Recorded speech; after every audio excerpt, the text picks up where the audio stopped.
All right, guys, so I'm going to show you one way of looking at what we're getting into now, and then I'm going to go into the traditional way of doing it, but I really want to show you this really cool. This is what, 10-6? This is 10-7. This really cool way of understanding that these are necessary. They're not just stuff we made up. They're not just, Anyway, so we all know that we have the normal number line here, right? And these are all real numbers. This is the real number line. Now, if I put another axis in there, I would put it like this, correct? And normally that would be y, but now I'm going to say this is the imaginary number line.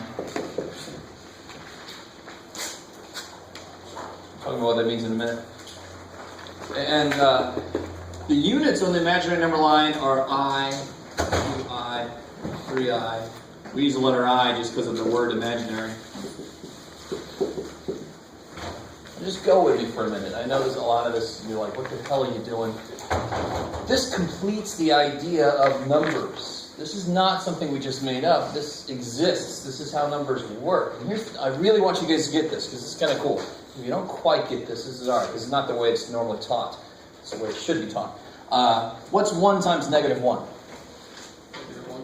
So multiplying by a negative number is a 180-degree turn. Watch. If I start at 1 and I multiply by negative 1, how far do I go? 180 degrees. Do you guys kind of get what I'm saying here? Because what is multiplying by negative? What does it make you do? It makes you go through the other side of the number line. And if I look at it like a whole circle there, I just go half. I go 180 degrees of a turn. Let me stop there for a second. It's chapter 10.7, right? 10.7, okay. Yeah. Just making sure. So what imaginary numbers are, if I can go 180, I should be able to go any angle, right? I shouldn't have to only go 180. Because what's negative 2 times negative 1? What's negative 2 times negative 1? Positive 2. How far did you turn? 180 degrees. So when you multiply by a negative 1, if you multiply by a negative 2, it just makes it longer, but it's still a 180 degree turn. This is a very different way of looking at numbers than you ever have. But you understand what I'm saying. And I really want you to understand, this whole idea of rotation is the real idea. It's the real idea. If you got further in mathematics, you would get to the point where you actually can define things to be numbers of degrees of rotation. It's neat. We're not going to do all that shit. We're not going to do the, what about a 30 degree? No. When I multiply by I, and we'll talk about what I is in a minute. When I multiply by I, it's a 90 degree turn. So what is 1 times I? Turn 90 degrees, I end up at I. It makes sense. 1 times I should be I. You with me? All right. Now watch this. If I start at I, and I multiply by I, how much am I going to turn by again? What's I? How much of a turn is it? 90 degrees. So if I start here and I turn by 90 degrees, where do I end up? Negative 1. So I squared is negative 1. Why does that? Now just let that make sense. If I is a 90 degree, if I go 90 and then another 90, of course I end up at negative 1. So I is like the halfway point. Multiply by negative 1, you go all the way back. Multiply by I, you just go halfway back. Right, let me let all that sink in a little bit. You are never going to have to do math directly related to what I just said. But I really want to show you this because this is the real story. They're unfortunately called imaginary numbers. There's a dude that wanted to call them lateral numbers. Where are your lats when you work out? Anybody work out? Where are your lats? They're your sides. So these are the numbers that are on the side of the real numbers. So somebody who said, let's call them lateral numbers. And then other math people are like, they're freaky as hell. Let's call them imaginary. And I don't know if you remember, I told you, when we came up with the idea of negative numbers, there were whole groups of mathematicians that were like, well, that's crazy. What's a negative number? You're insane. And now, of course, we're like, it's a negative number. What's the big deal? So you guys just aren't to the point where, I know a lot of math, and I'm like, it's these numbers. What's the big deal? But you guys are where the old mathematicians were. Oh, it's imaginary bullshit. Right? And especially because we still call them frickin' imaginary numbers. It drives me crazy. They are numbers that complete the idea of what's actually happening. Okay, maybe. So let me take it back down to the traditional way of doing it we'll actually get this result a different way, right? And we'll actually talk more about what the hell is I. So here's what I do be. I is like half of -1 multiplicatively. So I is -1 to the 1/2. I is the square root of -1. That's what we define I to be that. And that's where students sort of turn off. You're like, we just went through all this shit about you can't plug a negative inside of a radical. But every time I said that, I tried to be very careful. I said, if you want it to come out real, you can't put a negative number in there. This comes out imaginary, right? So now watch this, okay? I don't know if you guys are really with me on this, but it's a really cool idea about what multiplying by negatives really, really means and where I fits into that. So if I define, let's recapture what we just did a minute ago. If I say I is this weird-ass thing, that's what I do be. Grammar gets weird when you teach I stuff. What must I squared be? What's the square and the square root do? Cancel. So I get -1 again, right? That's a more direct way to see what I is. Define what I is, and what I squared is, and then figure out what I squared is. Just square what you just said I was. Let me let that sink in. Say that one more time, would you, please? If what I just said or what it says, but if I is this, that's what we call I. We're just gonna, it's just like, what is this? I don't know. Let's call it I.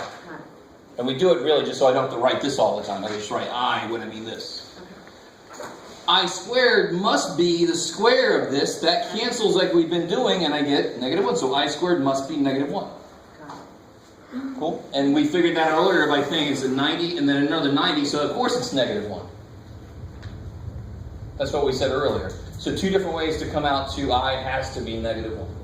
I squared has to be -1. Just to kind of complete this, I'm not going to worry too much about this, but what's I cubed? And you're all like, how the hell are we supposed to know? Well, isn't I cubed I squared times I? Isn't that true? Right? Now, powers of exponents don't care what's in them. They don't even care if it's imaginary shit in them. I still add the powers to make it. And what is I squared? What's I squared? -1. -1. Right? That's sort of the whole fundamental idea. So I cubed is -I. What, tell you guys love this? Like I just said, I just want to complete the idea of the powers of I, just to show you. And think about this. If I come back to this rotation thing, which I love this thing. I've never taught it like this before, and I'm like, I should start teaching like this. You're my guinea pigs here a little bit. I love this idea. If I is, so multiply by I, so I itself is half of -1, because how far does -1 go? All the way back here, right? So I must be half of -1. So that definition makes geometric sense if you let it, right? And we're all like, oh shit. I squared must be -1 then. Because now it goes through another one, it gets all the way back here. If I do one more turn where I'm at now, I'm at -I. That's what this says. 3 turns gets me to -I. If I do one more turn, what do I end up? 1. Back to 1. So I to the 4th is I squared times I squared. What's I squared? What's -1 to the -1? 1. There. And what if I do another turn? Where will I end up? Back at the I. Back at I. I to the 4th times I. Get out of there. Is I to the 5th. I to the 4th is 1, so I get I. So every 4th power gets me back to 1. Isn't that true? So what's I to the 8th? 2. No. 1. I didn't double it anywhere. It's all based on 1, right? It can't be anything other than 1 or 1I or 1 -I or 1 -1. There's no 2's in here, right? So if I start here and I turn once, and then I turn again, don't I end up at 1 again? Yeah. So I to the 8th is 1. Every 4th power of I is 1 again. It's positive 1, okay. I to the 12th is 1. I to the 12th is 1. Let me see if somebody can figure this out then. So what's I to the 37th? How many turns of, how many 4 times is that? How many? That'd be -1. 8. No, that's, that would be 8. Oh, 9. 9. 9. So 9, and then how many left over? 1. 1. So it's I 36 times I. I 36 is because it's 9 complete terms. 1 times I is I. So the shortcut is, if I divide this by 4, the remainder tells me where I am. What do I divide this by 4? What's the remainder? 1. So I must be at I to the first. I to the first. So if I divide this by 4, what's the remainder? It's 3. 4 goes into 47, yeah. 11. 11 times, with a remainder of 3, so it must be at I cubed. It's kind of awesome if you let it be. Right? The remainder, when I divide by 4, tells me how many times have I gone past full rotation. I've gone 44, and then 1, 2, 3. So I'm at I cubed. I'm at negative I. Kind of understand. Every 4 is a full rotation, gets me back to 1. So if I do 5, if I do I to the 5th, it's a full rotation plus 1. So I must be at I to the 1st. I must be at I. Because you have 3 left over, you move 3, and then... Exactly. If I have 3 left over, I must be here. I cubed. Yeah, and then you're right in the middle, so it'll be the right bottom. So 1, 2, 3, I'm at negative I. Yeah. Good. Bam. So a few different ways. Negative I? I to the 44 would be what? Yeah. It'd be 4 times around. So I to the 44 would be 1. Yeah. And then how many more i's are there? 3. There. So it's I cubed, which is negative I. So to do any powers of I just have to know these 4. Wait, Yes. so I to the 44th power means negative, the negative one thing. I is the square root of negative 1. That's the definition of I. Yeah, but if you Every time I go a power of 4, it comes back to 1. Yeah, but if you divide 44 By 4, it By goes 4. in evenly. So it went 11 times around. And then how many times did it go past that? 3. 1, 2, 3. And that So I end up at I cubed, which is negative I. So the really cool thing is, a power on my I, whatever the remainder is when I divide by 4, tells me where I am here. If my remainder is 2, I'm at I squared. If my remainder is 3, I'm at I cubed. If my remainder is 1, I'm at I to the first. That's how that works. That's it. All right, so I try to explain why it works, but now now to apply it, it's simple. How would I do I to the 211? divide by 4. Divide by 4. 50 something. 50 times. No, 51 times. Yeah, so you could do like, if you want to, this would be, 4 goes in 211, 50 with remainder 11, right? That's too much of a remainder, but you can now break this down. 4 goes into 11, 2 times with 3 left over, so it must be I cubed. You can do several steps. So, and what's I cubed? You have to memorize that. You have to know what I to the first, I squared, I cubed, I 4 is. But I cubed is negative I. That's how you do it now. Because of that. And how do I do negative 1? What's negative 1 squared? 1. It's only going to be negative 1 or 1, right? Every even power comes back to 1. But why are there 4 possibilities for I? Because I is only a fourth of a term. Right. That's why there's 4 possibilities for I. Yes? Can you break that down again? The 211? So if I divide this by 4, everybody went, okay, it goes into 200, so that means there must be 11 left over, and then divide by 4 again. Oh, okay. So you can kind of break your number down in chunks if you want to. All right, or did you realize 4 goes into 208, so there must be 3 left over. You can do one step if you see it. If you don't, it's like reducing a fraction. Do several steps, not a big deal. All right, that's enough of that, because the most important thing up on this board right now is this fact. I've discovered that there is a number that exists. It's not in anybody's imagination. It exists. It's used in physics all the damn time. Your smartphones work partially because we know about complex numbers. Believe it or not, I don't care if you don't believe me, because it's true. Right? They exist. They're real. So I found out that there are numbers that exist that when I square them, I do get negative answers. It's very interesting. Doesn't work with what we call real numbers, because they don't work that way. These numbers do work that way. That's where people have a lot of trouble, and I don't blame you. I don't blame you at all, because this is freaky shit. This is not what we're used to, because we haven't never talked about these kind of numbers directly before. We haven't. Right? Okay. Sort of like when we start talking about square root of 2, it freaks you out a little bit, because you don't talk about square root of 2 as much as you talk about 2. So you don't talk about that kind of number very often. So you got to remember how they work. Well, we barely ever talk about this guy. In fact, some of you guys, today's the first day you've ever heard about these damn numbers. Right? So how much have you talked about them? 0. So it's going to be a little weird, a little getting used to. All right, so that's one thing about them. The most important thing up on the board right now is this. Beyond just the definition, but the fact that it's squared. So let's get to the easy stuff for this. All right, let's get to the easy stuff. So there is some easy stuff with this, believe it or not. Every number in existence is a complex number. And a complex number has a real part plus an imaginary part. I am going to use the word imaginary, but I do so under protest. But it's just the historical way we reference. Right. So what does this mean? It means like some examples. Here's a complex number, 7 plus 3i. What's the real part? And what's the imaginary part? It's crazy. So some of your homework might even say, identify the real part. Okay, great. I find the part without an I and I find the part with an I. Right? So look at it be. What's going on? Maybe I shouldn't use Roman numerals. Huh? Is this an imaginary, a complex number? Of course it is. What's the real part? 6. What's the imaginary part? 0. So every real number we've ever looked at was actually like this, 6 plus no i's, right? No i's.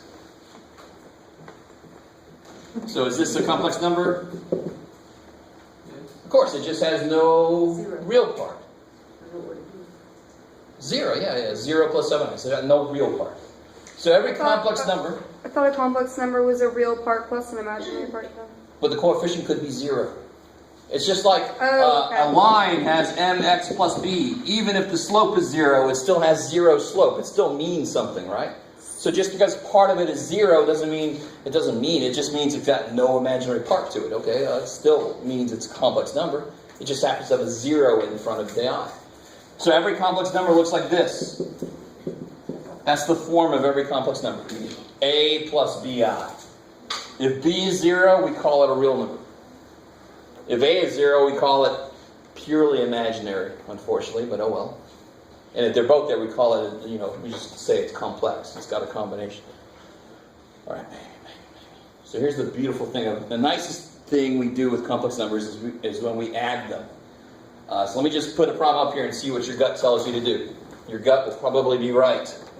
If I said add these two imaginary numbers, 2 plus 5i plus 3 minus 7i. What does your gut tell you to do? What? Combine like terms. So I combine my real parts because they're like, and I combine my imaginary parts. So my I looks like X now, right? So what I get? 5 minus 2i. Yeah. So go. Oh, thank God. Thank God. That's exactly how these work, right? So adding, subtracting complex numbers are just like adding, subtracting polynomials. Monomials, in fact. We only got 2 terms. How are we doing so far? Multiplying and dividing, there's a couple things you got to keep on. So when I multiply, if I multiply these, your gut can get you far with it, but not all the way. So your gut would say, well, let me just do it like I just did. Let me just treat I like X. And you're completely right. Except I is not unknown. What is I? I is the square root of -1. So is it an unknown? No, it's a known. It's a number. It's a weird-ass number, but it's still a number. So I should be able to do more than I normally am. So the first step is exactly what you would hope it would be. 6 minus 14 to the square root of -1. No, just divide. There's no need to bring back in that. I takes the place of that, so I don't have to write that everywhere, because that would just make it look jumbled.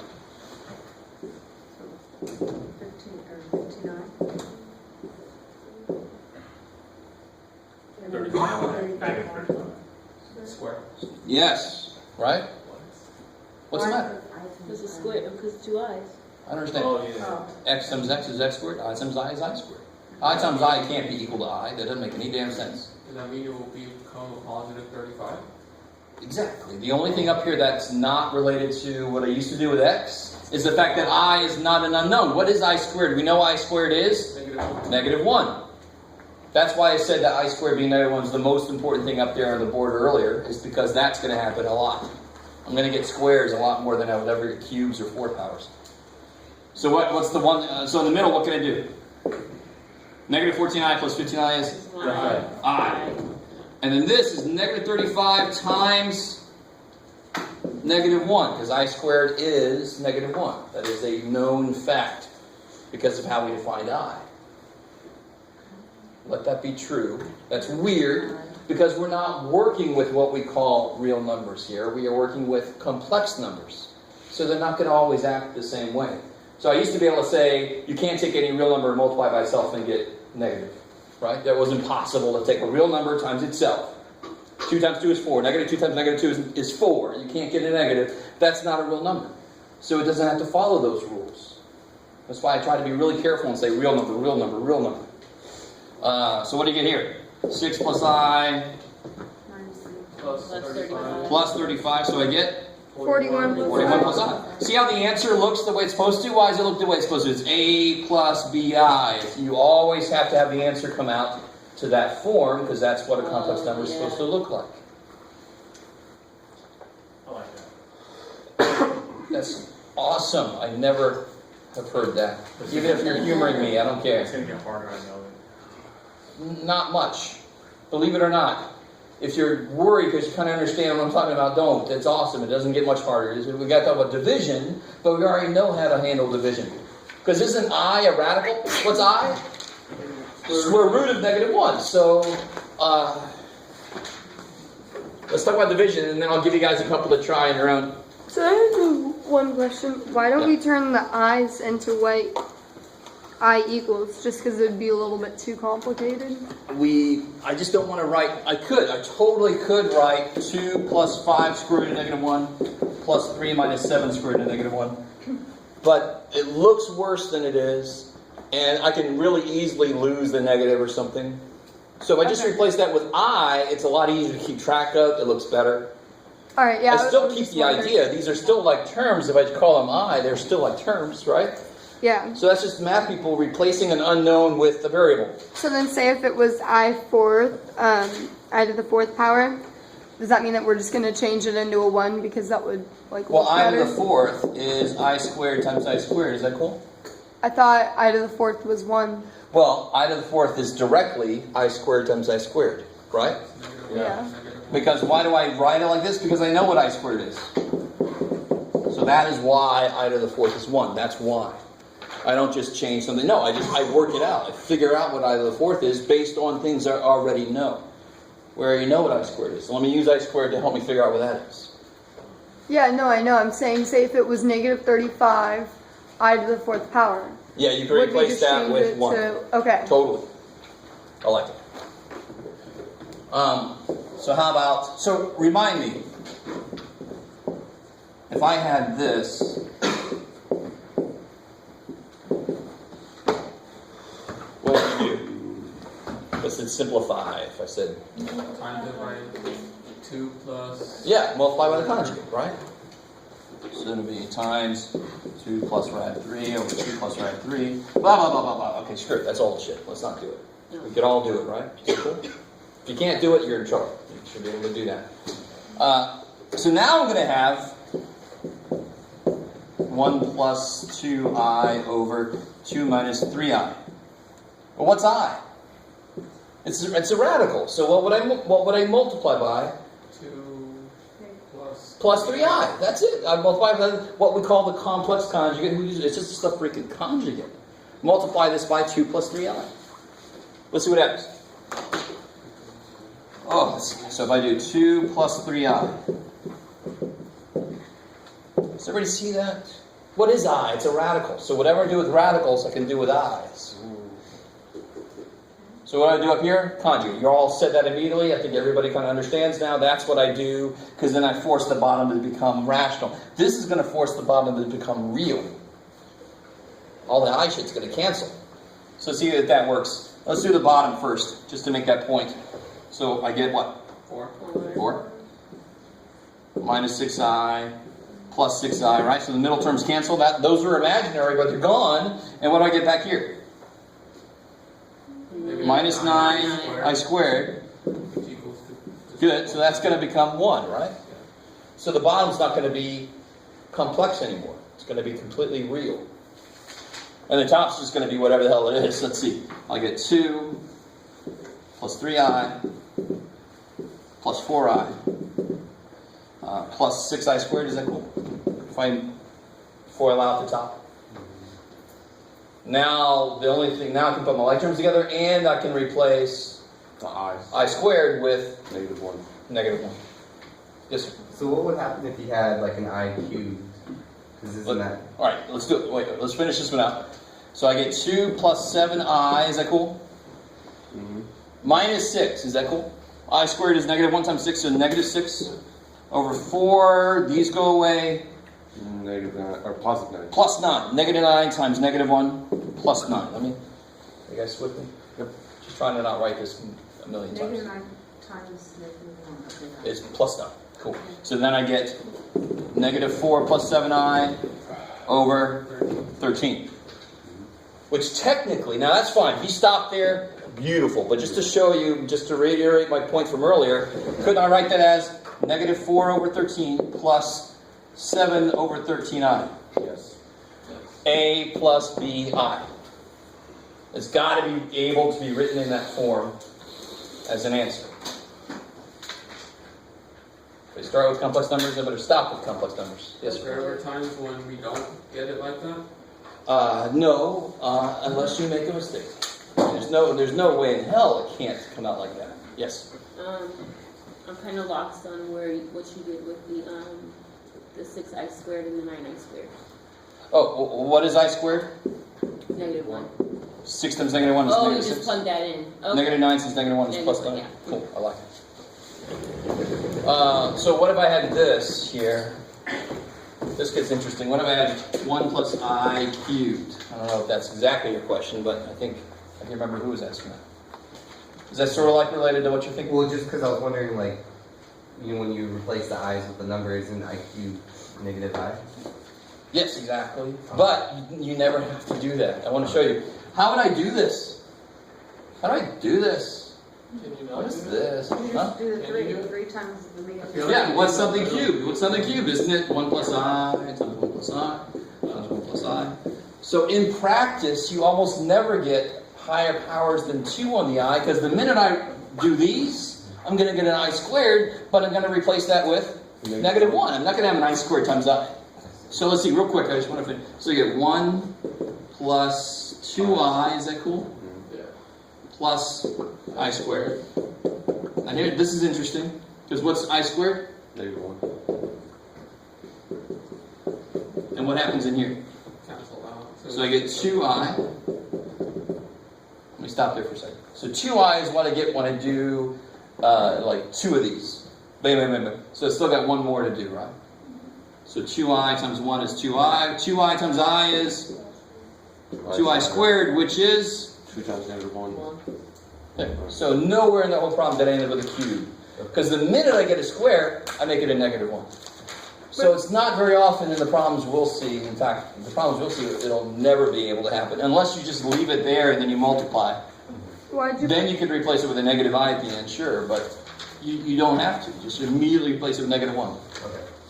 Why'd you put 1 plus 2 equals ti squared? Oh, okay. Right there. This is 1 plus 2i plus I squared.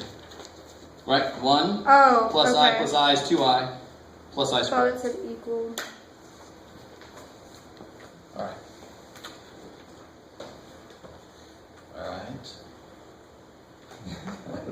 Sorry, I just gotta soak in your expressions for a minute. Is the answer Huh? I plus 2i? 2i minus 2, that's it. That's the answer. What's That's the number weird. above that? It's 2 plus 2i plus 2i squared, but what's I squared? -1. -1 times 2 is -2. Yeah.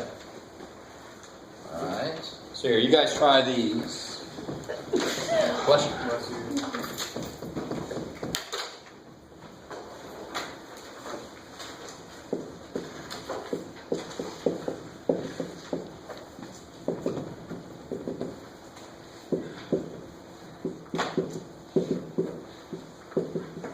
I like to do this on the test, by the way. Give you the same expressions, but multiply it versus division.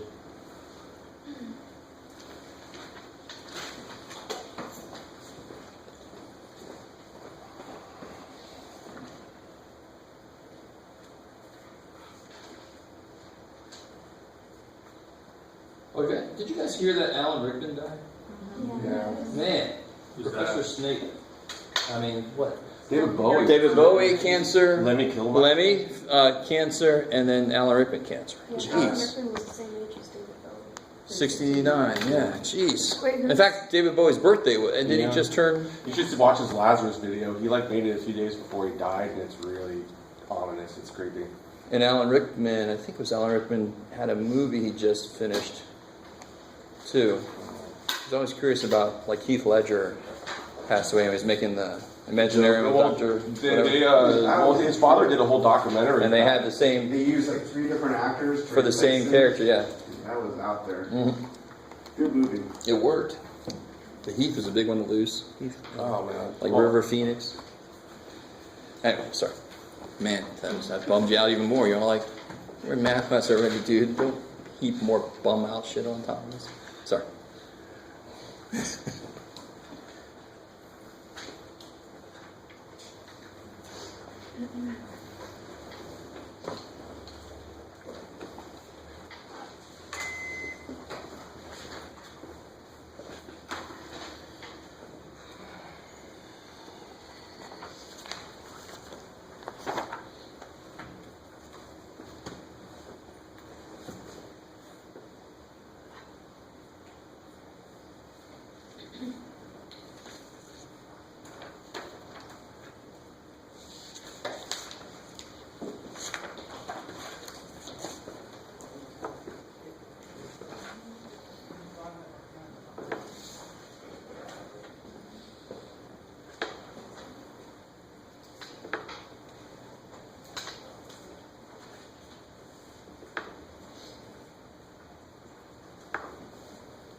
All right.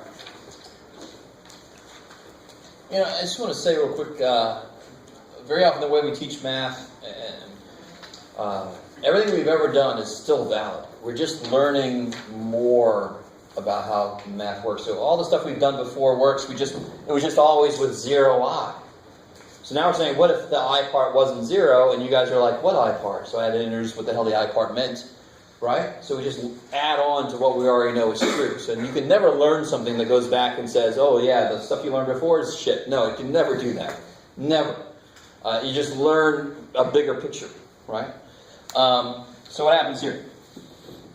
12 plus 8i minus 15i minus 10i. Good. So then I get 12 plus, sorry, minus 7i.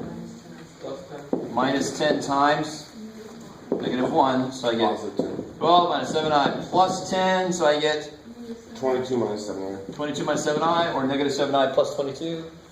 Yeah. I love it, either way. Nice. So you got your a plus b. So what's a? 22. What's b? 7i. Negative 7. Negative 7. A plus b I. Cool. Yeah, just in case, I can't remember the homework asked you what's a, what's b. They might. Maybe. So what do you have to do here? Multiply Multiply by the 3 minus 2i. I like it. We could, So on the top, you don't quite get this, do you? Because it's a minus here now, so you got to be careful. You get 12. 12 minus 8i. Good. Plus 15i, Minus 8i. Plus 10i. Good. Minus 15i. Plus 10i squared. Over 9. 9. Minus that. Minus 6i. Yeah, minus 6i plus 6i, so those go away. Plus 4i. 4. Sorry, no. Minus 4i squared. 4i squared. Let me stop there.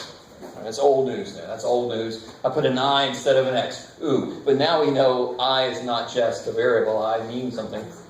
Right? I means something. So at the top you get 12. Minus 30, no, 23 out of Minus 10. I like it. I squared is negative 1, so it makes it minus 10, right? 9. Over 9 9 4i. plus 4i. 4. I squared is negative 1. There's no I left. I squared is negative 1. Negative 4 times negative 1 is 4. No I down there. So then you finally get 2 minus 23i over 13. 2 13s minus 23i over 13i. Okay, so it's just like conjugates with radicals. It's just not. Just with i's. So you have to know all i's. Alright. And that's section 10.7. So the reason we had to introduce this is, if you remember, do you remember what I said about the power in an equation? So if you see a squared in an equation, what does it tell me about how many answers I should get? 2. I should get 2. And of course, we see both of them, don't we? Yeah. You get x equal negative 2 and 2. So what about, how many answers must this equation have? How many answers must it have? 2. It's got to have 2, but can you factor this? No. Yes, you can. You ready? You can now, because now I know what times itself makes a negative, right? So watch. What do I mean by that? So normally it'd be x plus 2, x minus 2, right? But that's never going to make positive 4 when I multiply them. So if I make it that, oh yeah, what happens? Watch what happens when I multiply it. I get x squared plus 2ix minus 2ix minus 4i squared. What's minus 4i squared? Plus 4. Holy shit. So then what answers do I get? X equals, what did I get here? X equals negative 2, right? What answer do I get here? Negative 2i or positive 2i. So those are the solutions. They are not made up shit. They are actual things that exist. They're just not things that exist immediately in our physical world. I know you guys are like, well, then it don't exist. Screw you. Right, but there's so many uses you don't even understand. And they do exist mathematically, and they do actually exist. They actually do exist in a lot of stuff, like electromagnetic waves, for example. They deal with imaginary numbers. Without imaginary numbers, you couldn't do a whole lot of engineering. Engineers, it's kind of funny. Engineers don't use I, they use the letter J for complex numbers. And I had to take an engineering physics section once. I was the one lone physicist in there, and they were using J, and I'm like, oh, God, whatever. They just want to be different from math people, you know? Well, sure. Sorry.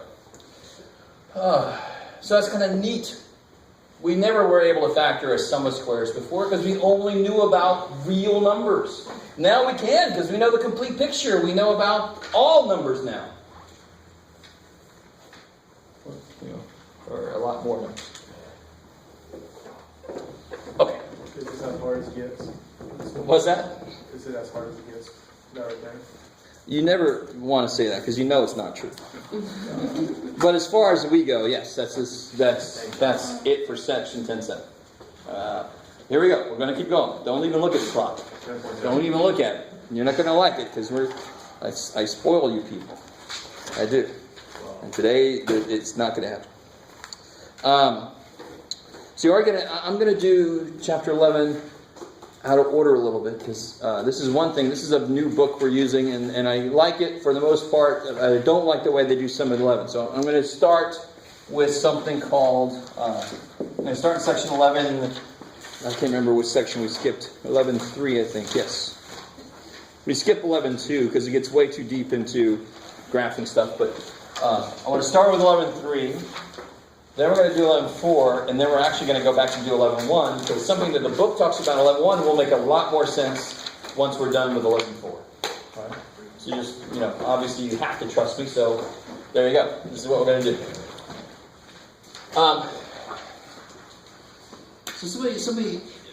So we're going to talk about quadratic equations. So you know eventually we're going to get to the quadratic formula, right? We're going to actually prove it. Maybe today. We'll see. We're going to prove the quadratic formula, right? Which is good. We should have to see it once at least. But a quadratic equation is anything that could be written in this form here, right? And we've looked at that formula when we talked about factoring, because one way to solve a quadratic equation is by factoring. But can you always factor? No. So then we need some other way. So let me ask you this. What would you think about how to solve that? Your first gut reaction might be wrong, or there's an easier way to do it than what you might immediately think. Make the roots of everything? Yes. All right. You could square it, bring the 9 over, and then refactor it. But since I have, how many terms do I have on this side? One. So it's already by itself. So how can I immediately kill that square? I can take the square root. Now the one thing you got to be careful about. Let's look at a simpler example. Can you guys just come up with the answers for this? Don't even do algebra to it. Just tell me what the answers are. See now, do you see how my question was plural? And it was sort of I know there's got to be two answers. I know when you square 4, you get 16, but when you square what else?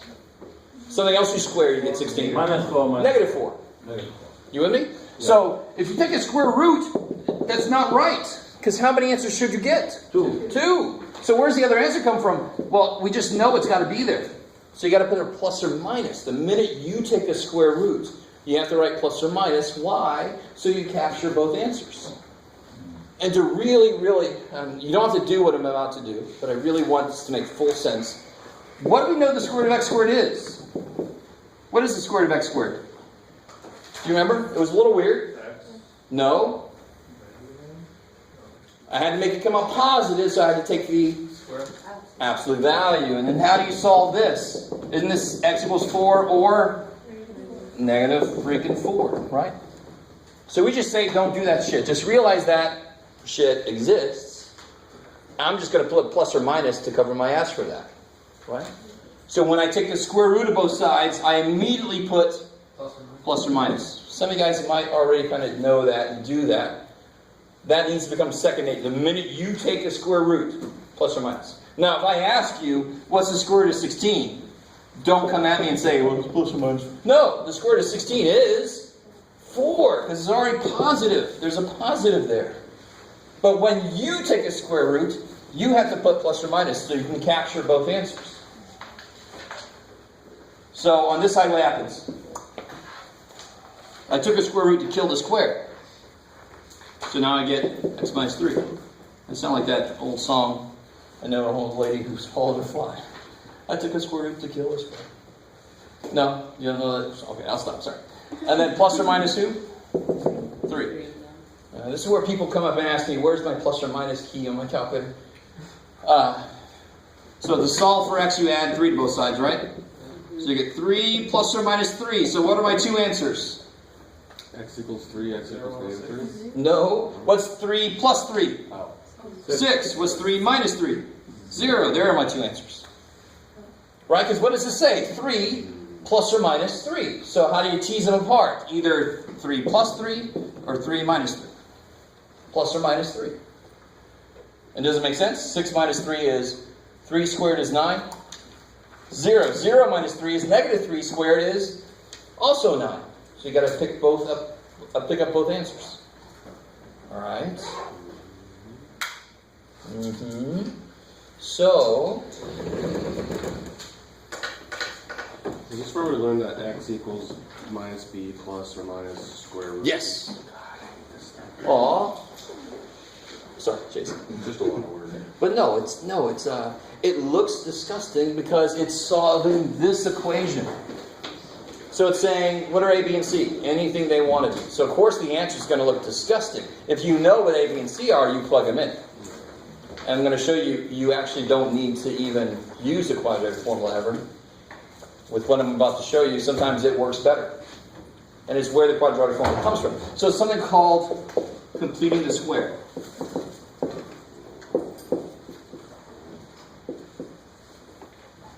Just to give you the idea, motivation. Okay. So if I had, so we need to talk about what the hell it means, but this is a process that does something specific. If I had this, let me just give you one that doesn't come out nice, just to make sure we're on the same page. What can I do to that immediately? I don't have to do like I used to and square and do all that crap. What can I immediately do to it? How can I solve this? 6 minus 4. I don't know. Who said what? What do I do to both sides? Square root. Yeah. And the minute I do that, I better put... Plus Plus or minus. minus. So this side becomes what?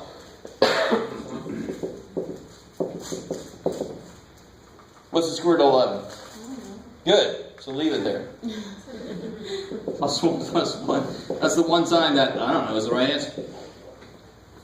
That's how you write it. Can you go any further? What's 1 plus square root of 11? Good. It's awesome. It's like pushing the button. Right?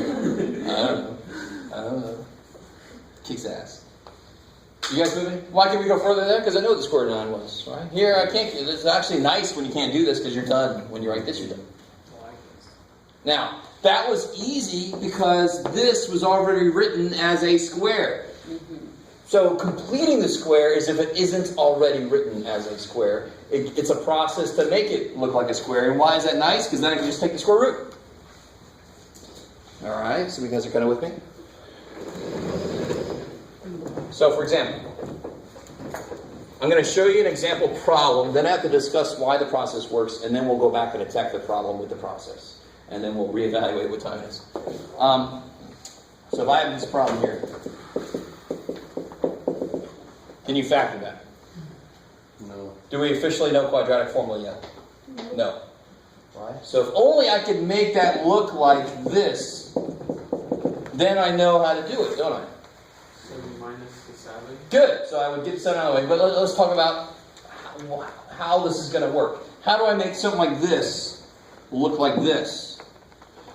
So we do that by thinking backwards. What if we start with something that looks like this and see where it goes, just to get some motivation as to what this guy needs. So what do I mean by that? Like if I had x minus 5 squared, what do I get? X squared. Minus 5x minus 5x is minus 10x plus 25, right? Is that cool?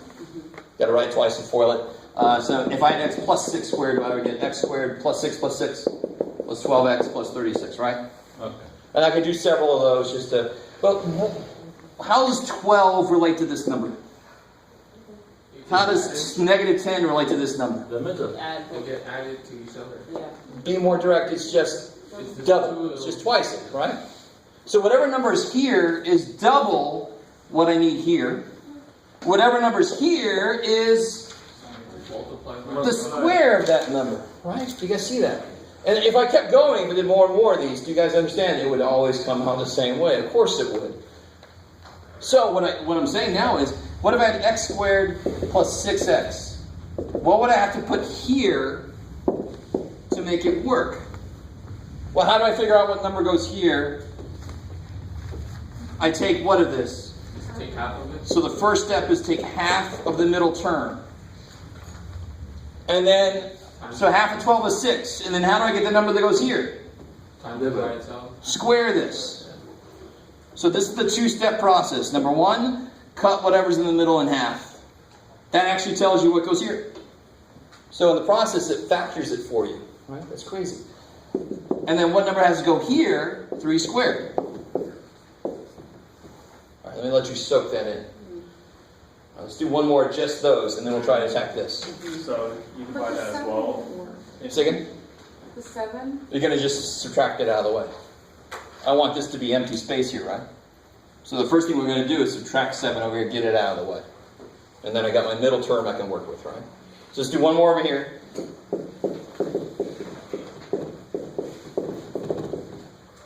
First step is? X. Oh, sorry. Oh, you did the other one? No, it's the same thing we had, same thing I started with up here. We filled in the 3 and the 9, right? So what's the first step? Take the middle term and cut it in half. So you get negative 9. It goes here. 81. and then square it, that goes here. So x minus 9 squared is that, isn't it? I do have a handout, by the way. So it's got this. It's got a couple examples. I'm going to give it to you in a minute. So this one here, first thing I do, the only reason it doesn't look like this did is because it's not blank here. So get that thing out of the way. It's gross. That 7 didn't work, so get it out of there. Now, what are my 2 steps to figure out what has to go here?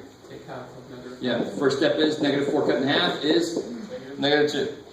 The second step is take what I got and square it. So then this 4 is what I need to go here. So if I add 4, I better... No, if I add 4 to this side, I better add 4 to that side too. Right? Let me stop there for a second. Now, this was just me looking just at the process. It wasn't really an equation, right? So I just want to make sure you understand why this process works. Now I've got an equation, and we know equations have certain restrictions. If I put a plus 4 there, holy shit, I better put a plus 4 there too, or else it's not legal, right? So don't look over there and go, we didn't learn equations. It's just the process. So, and watch it. This is not hard to factor, but this tells me how it's going to factor. Equals what? Negative 3. I like it. Let me stop there for a second.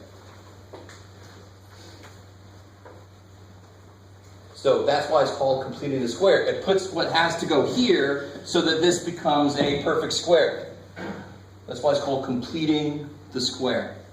Are most of those questions missed when people don't add that 4? Yes, definitely. This poor little dude is forgotten and the whole thing goes to shit. Right? But if you add something on one side, you better add it to the other side too, or else you're screwed. So now what's the next step? Square root it? Plus or minus? What's a better way to write this? I squared? No. So square root of negative 3 is the square root of negative 1 times the square root of 3. What is the square root of negative 1? And what's the square root of 3? You're good. I like that. That's my I don't know person. So how do I write square root of negative 3? The square root of negative becomes I, and square root of 3 I don't know. And then the last step is add the 2. So you just gotta imagine that there's a negative 1 there? I don't have to imagine, I can see it. Yeah, because there's a negative right there. That's why it was. What's understood to be here? Negative 1 times 3. That's understood to be there. Yeah. Right? Okay. We just don't write it because we're like, why would I write that? I don't need it. But it's there when I need it. Where did the 4 go? Or number 2? The second step? The 4, Where did the 4 go? see, In the answer. this 4 though, right? Yeah. Okay, how do you factor this? Like this. So where's that 4? It's here. Because when I FOIL this, I would get negative 2 times negative 2 is positive 4. So how did I go from here to here? I factored.